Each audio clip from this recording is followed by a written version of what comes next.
Hello, everyone, and welcome back to the Miss English podcast, the place where learning English is simple, practical, and yes, always a little bit fun. I'm your host, Emily. And I'm David. Hello, Emily, and hello to all our wonderful listeners joining us from every corner of the world, from busy cities to quiet villages, from classrooms to living rooms. We are so happy to have you here. It's always such a joy to be back on the mic. How are you doing today, David? I'm feeling great. I've had my tea, I've had my morning walk, and I'm excited. How about you? I'm feeling really energized today, partly because of the sunshine and partly because today's topic is something so many learners need to hear. That sounds serious. Tell us, what are we talking about? Today's topic is you don't need to be perfect, you just need to start. Ooh, that is a powerful sentence.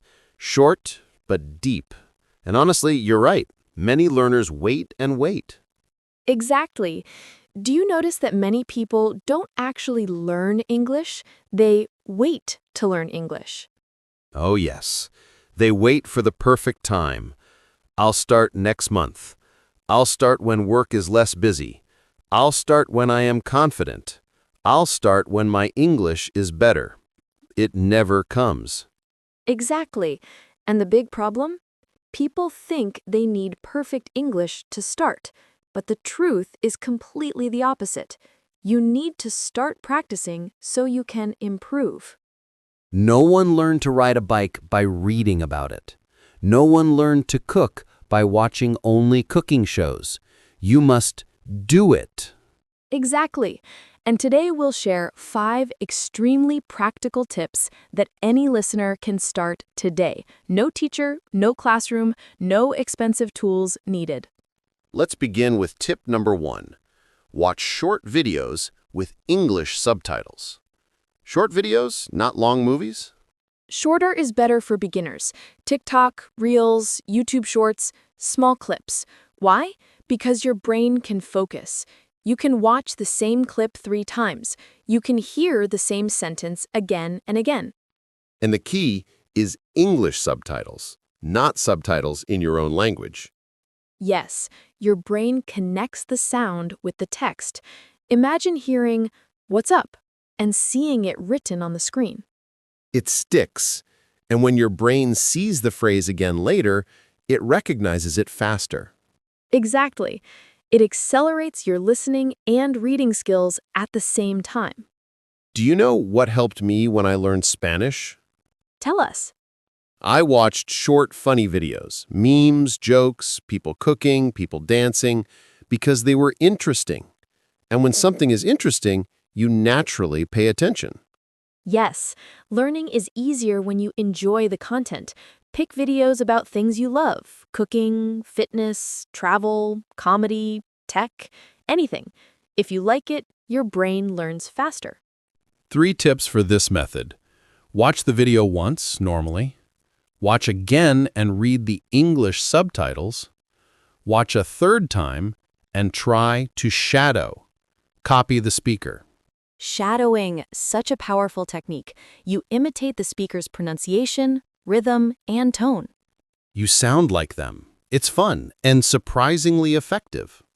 Tip number 2, self-talk. Narrate your life in English. Talking to myself? I do that already. We all do, David, but now do it in English. Okay, but what exactly do I say?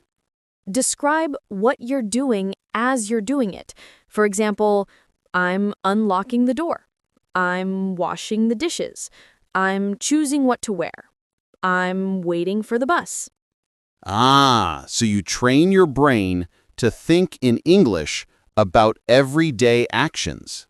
Yes, it builds real speaking skills. Try it for just 30 seconds, and you'll notice it's harder than it sounds because your brain must produce English quickly. And if you don't know a word? Skip it. Keep going. Look it up later if you want.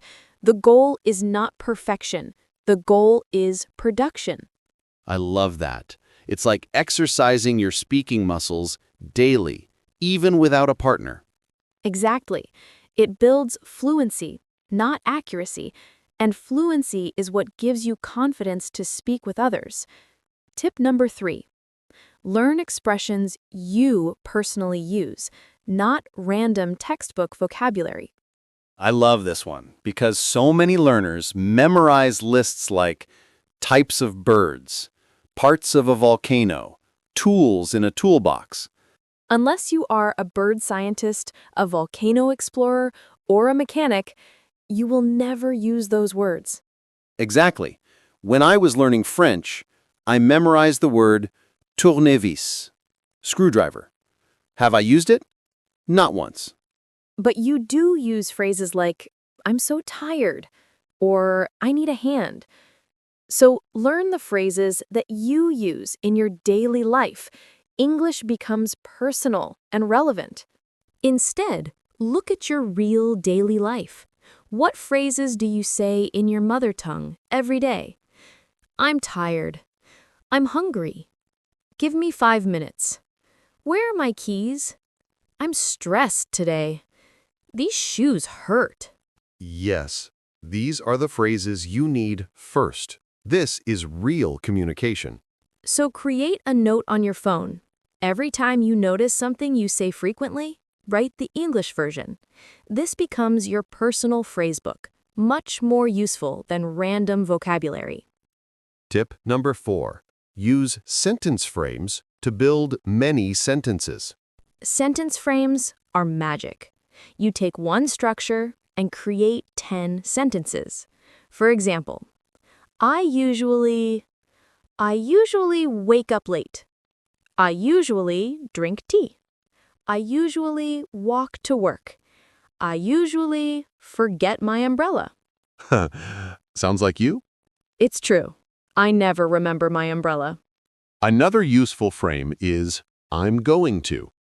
I'm going to exercise. I'm going to study English. I'm going to relax tonight. I'm going to try something new this week. See? With just one structure, you can speak for minutes. This builds confidence fast. And it helps you internalize grammar without memorizing grammar rules. And finally, tip number 5. Read out loud for 5 to 10 minutes without stopping. This one is so powerful, but so simple. Yes, reading out loud trains pronunciation, rhythm, confidence, fluency, mouth muscle memory, and your internal English voice. Your English voice. I love that idea. Everyone has 2 voices, your native language voice and your English voice. And your English voice only grows when you use it. What should learners read? Anything they like. A news article, a blog, a children's story, a page from an English book, even a transcript of this podcast. And the rule? Don't stop. Even if you don't know a word. Even if you make mistakes. Why? Because stopping creates fear. Stopping makes you overthink. Stopping brings the perfection monster. But reading non-stop creates flow. And flow is what you need in conversations. Can I add a bonus tip? Always. Celebrate your small wins. You watched one video in English? Great job. You did 20 seconds of self-talk? Amazing. You learned one useful phrase? Perfect. Small steps repeated become big progress. Yes, progress is like walking up a mountain, one small step at a time. Let's quickly review our tips for today. Tip 1. Watch short videos with English subtitles. Tip 2. Self-talk. Narrate your life for 30 seconds. Tip 3. Save expressions you actually use in real life. Tip 4. Use sentence frames like I usually or I'm going to. Tip 5. Read out loud for 5 to 10 minutes without stopping. And the bonus tip? Celebrate your small wins. Emily, all these tips have something in common. What's that? They don't require perfection. They don't require a classroom. They don't require a teacher. They just require you taking action. Exactly. Your English journey starts the moment you stop waiting and start doing, even if your sentences are messy, even if the grammar isn't perfect, even if your pronunciation feels strange. Every confident speaker was once a beginner. Every fluent speaker once felt shy. Every expert once said, "Hello, my name, You can do this. You are doing great, and we are proud of you. Now, it's your turn. Tell us in the comments, which tip will you try first? Write it down. Make a small promise to yourself today.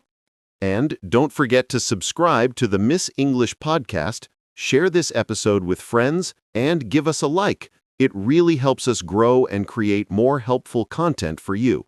Thank you so much for listening today. Remember, you don't need to be perfect. You just need to start. See you in the next episode. Bye, everyone. Happy learning.